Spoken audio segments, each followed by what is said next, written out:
Hey everyone, welcome back again to my Astromech. I know that it's been a bit since I posted, and I wanted to get out another 2-minute update just to let you know that I'm still kicking and building. First off, I mentioned a while back that I've been working with my fellow droid builders on a project for the upcoming Bucketheads series.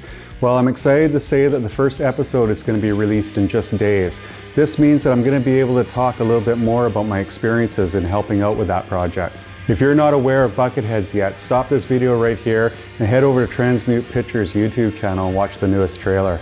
I did a bit of prop work for the first episode of the series, but more than that, I had a hand in the design and creation of a brand new droid that will be making her debut in the show. The droid is based on concepts from the producers, and it was built by the BC Droid Builders Group. As far as my ongoing projects go, I've been making progress on the next phase for T3X, which involves getting the foot drives built and tested.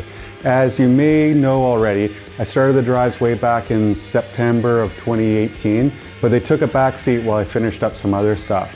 I'm happy to say that they're nearly assembled, and I'll have a video going over those pretty soon. My scrubber got a little bit of love over the winter, and I began my second scrubber build. Yep, I'm building the other version from the Naboo hangar as well.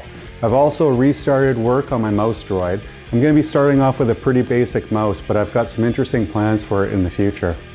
So with all of that being said, in the next little while I'll have more frequent build videos coming out, as well as some details about my experience helping out with Bucketheads. So I'll see you next time, and until then, remember, there is no try.